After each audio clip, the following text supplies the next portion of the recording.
2, 1, go. Hello everyone. Welcome to the Thoughtful Leader series. This is Archananand from College Dunia. As we see, critical to being a leader is the self-awareness. For the initiate of Thoughtful Leader series, today we have with us Vice Chancellor of JKLU University, Dr. Dheeraj Sanghi. Welcome, sir. Thank you. So, sir, please share your journey towards the education sector. Okay. So, I've been in the education sector for now about 28 years. I joined IIT Kanpur Computer Science Department faculty in 1993. And since then, I spent about 27 years there before taking a voluntary retirement and joining JKLU in 21. During that journey of 27 years, I did take leave from IIT Kanpur to be director of Punjab Engineering College. I was dean at IIT Delhi, and I was director at Mittal Institute. I've also spent a semester in IIT Bombay. I've taught in Ashoka. So I've been to a lot of different institutions, usually the best institutions in the country, and a couple of them abroad as well. So it's been a very pleasant journey, very enjoyable journey. And I'm really looking back at my career, I think we did good. That's really great, sir. So, sir, you have held a key position in the different institutes like you have shared. So, what are the key factors that keeps you connected to the education sector? I think the most important thing is that everybody wants to feel young, right? And interaction with youth is really what keeps me going. Every year you have a different set of people who have new ideas, and you listen to them and say, oh wow, this is something. And particularly being in the field of technology, I think the youth understands technology much better, at least the usage of technology. I mean, of course they are still learning how to develop technology, but the usage of technology is so unique. There are always interesting things that you learn. So that's really what keeps me connected. The second thing that keeps me connected is, the love and affection that you get from these people. I can tell you all over the world when I travel, my alumni do not let me stay in a hotel. I mean, if I travel 20 days, 19 days, I would be staying in somebody's home, right? I have faced emergencies in India and abroad where the alumni will come forward and say, sir, we'll take care of it, don't worry about it. So I think that love and affection that you get as a faculty member is something that you cannot get in any other discipline or any other career. That's great, sir. So, sir, with regards to this, I wanted to ask you the philosophy of yours, that is philosophy, we can say the philosophy of Dr. Sanghi, and the philosophy that you should share, that how would you describe your leadership style? Okay. So I think the leadership style that I believe in is very collaborative. Okay. The basic assumption is that the wisdom does not lie with one person or a small set of people. Wisdom does not even necessarily lie with experience and age. So whenever you're taking a crucial decision, you should collaborate, discuss with all stakeholders, get their viewpoints, get their sensitivities, and get their interests on the table, and then take a decision. This is how the decisions will normally be accepted in the community. If you were a dictator, I think it will be very difficult to run a university. Yes, great. And sir, how does you ensures the curriculum for the JKLU University? So curriculum development again is very collaborative in nature. We will set up a committee of faculty to think about what should be there, what should be our aspirations for our students. And then, once they come up with some guidelines, we will discuss with industry people, we will discuss with alumni, we will discuss with some faculty members outside JKLU. We have meetings with those people. That is how we will decide any curriculum.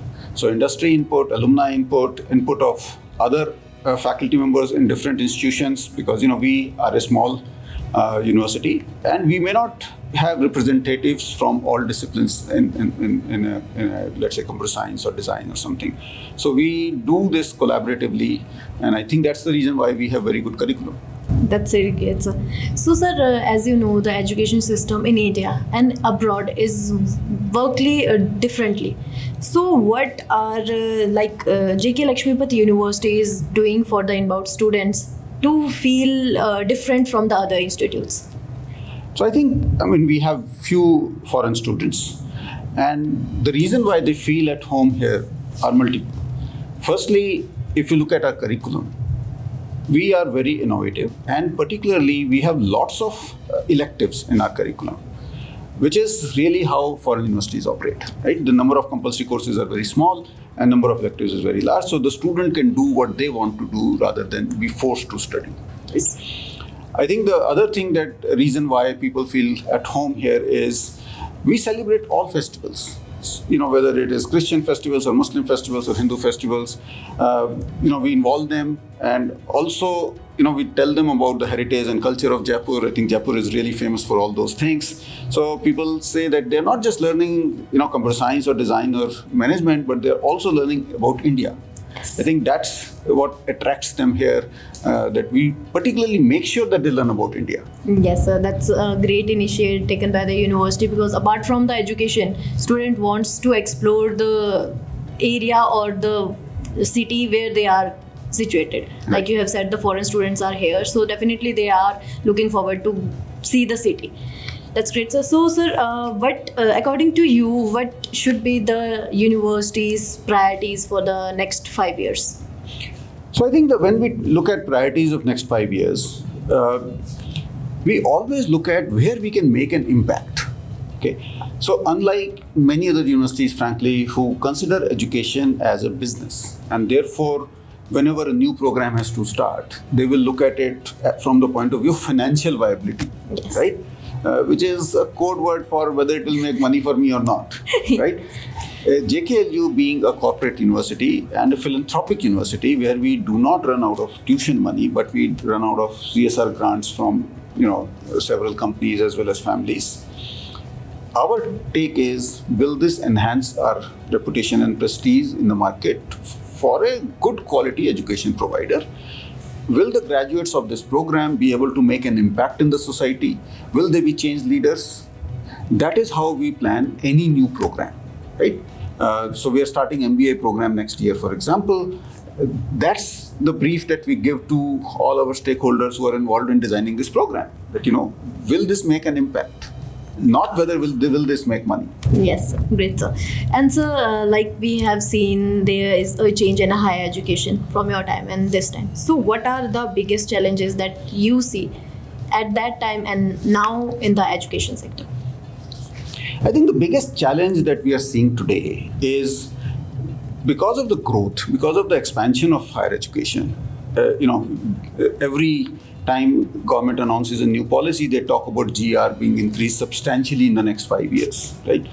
The number of universities and colleges have gone up. The faculty availability is not going up by the same ratio, because it takes time for people to do PhD and all that. And therefore, the availability of faculty is really the biggest challenge, I think, in education. I think over a period of time that will come down, in the sense that more and more people will start doing master's and PhD level education, as well as the technology will probably reduce the need slightly. I don't think it will reduce substantially, but at least slightly. So over a period of time, maybe, but at least as of today, faculty availability of the right quality. I mean, if you just want a body to be facing the blackboard, you can throw some money and you'll get somebody to stand there, right? But that's not good university should be looking at. A good university should be looking at a faculty who can inspire, who can motivate, who can really be, collaborator in education with the students, and not just somebody who can copy from the book to the blackboard. Yes, definitely, sir. So, student want a teacher who don't teach them, who usually give them the viewpoint that they wanted to see. Yes. So, sir, in last but not the least, I wanted to ask you the suggestions or the feedbacks that you wanted to give the students who are looking forward to pursue their careers in engineering, in management, in designs. Yes.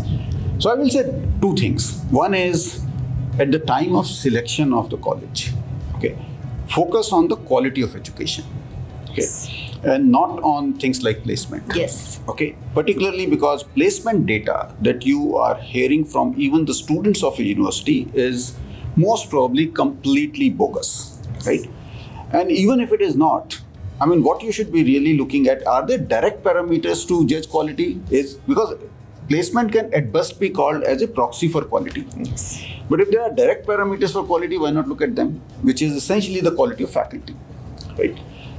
The second thing I will say is, based on whatever parameters you think, please shortlist 5, 6, 7 colleges, right? And then personally visit those colleges. Meet random students. Don't just meet, the admissions team, because they are the marketing team. They may exaggerate, they may even lie and all that. So my take is that you go to these 5, 7 colleges and meet random faculty, random students, just walk around, and I'm sure you will get a sense whether this college is for you or not, right? That's how you should look at which college to get admission in. The second part of the question is, what after joining the college, right? There I would say hard work and high aspirations. Right? Typically when a student comes to a college, the default assumption is I've made it in life, I don't need to study anymore.